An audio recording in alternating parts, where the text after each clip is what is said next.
दोस्तों, पिछले एपिसोड में आपने देखा था कि कैसे गोकुल में लगातार हो रही राक्षसों की घटनाओं के कारण नंद बाबा ने पूरे परिवार और गांव वासियों के साथ वृंदावन जाने का निर्णय लिया। बैलगाड़ियों में बैठकर सभी लोग गोकुल से वृंदावन की ओर निकल पड़े। नन्हे कान्हा पूरे रास्ते अपनी मधुर मुस्कान से सबका मन मोहित कर रहे थे। वृंदावन पहुंचते ही पूरा वातावरण आनंद और भक्ति से भर गया। हरे भरे वन, यमुना जी का सुंदर तट और चारों ओर शांति और प्रेम, यहीं से शुरू होती है श्री कृष्ण की अद्भुत वन लीलाएं। वृंदावन की पावन भूमि, जहाँ हर पेड़ पौधे में भक्ति बसती है, जहाँ पक्षियों की आवाज भी राधा कृष्ण का नाम सुनाती है। आज हम लेकर आए हैं भगवान श्री कृष्ण के बेहद सुंदर और मनमोहक वन लीला। जब कान्हा अपने प्रिय ग्वाल बालों और गायों के साथ वृंदावन में जंगलों में आनंद और प्रेम की वर्षा करते हैं, तो आइए भक्ति और प्रेम से भरी इस दिव्य कथा की शुरुआत करते हैं। जय श्री कृष्ण। सुबह का समय था। पूरा वृंदावन सुनहरी धूप से चमक रहा था। पक्षियों की मधुर आवाज वातावरण को आनंदमय बना रही थी। यमुना जी के किनारे बहती ठंडी हवा पूरे वन को शांति से भर रही थी। नंदगांव के छोटे छोटे ग्वाल बाल उत्साह से अपने प्रिय मित्र कान्हा का इंतजार कर रहे थे। सभी वन जाने की तैयारी कर चुके थे। हर किसी के चेहरे पर खुशी साफ दिखाई दे रही थी। तभी नंद भवन का द्वार खुला। पीतांबर धारण किए, सिर पर मोर मुकुट सजाए, हाथ में मधुर बंसी लिए श्री कृष्ण बाहर आए। उन्हें देखकर सभी ग्वाल बाल खुशी से झूम उठे। कृष्ण अपने मित्रों और गायों के साथ वृंदावन के वन की ओर चल पड़े। रास्ते पर हंसी मजाक और आनंद का वातावरण बन रहा था। गायों की घंटियों की आवाज पूरे रास्ते में मधुर संगीत बिखेर रही थी।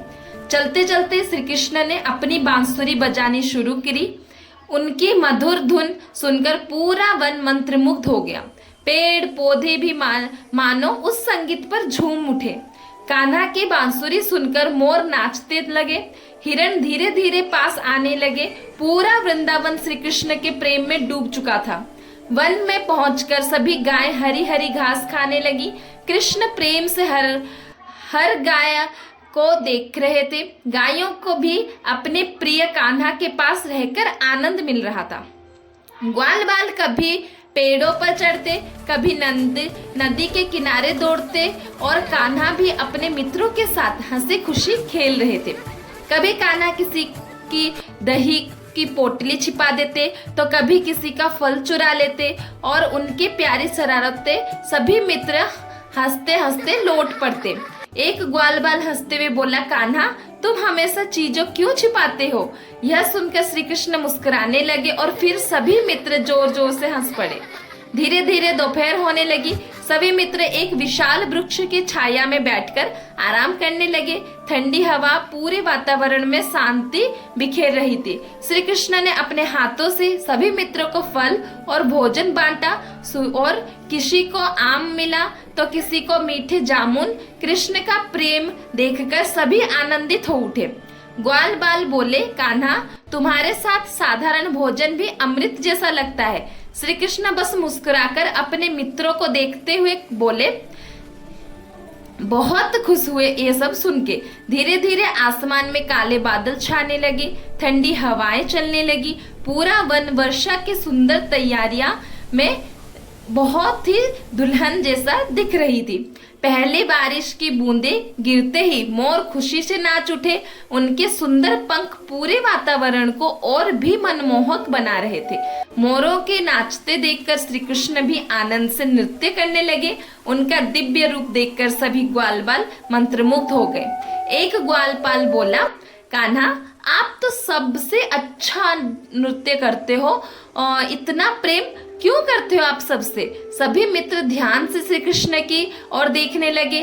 श्री कृष्ण मुस्कुराकर बोले, जो सभी जीवों से प्रेम करता है वही वास्तव में भगवान के सबसे निकट होता है। उनकी बातें सुनकर सभी के मन में भक्ति जाग उठी।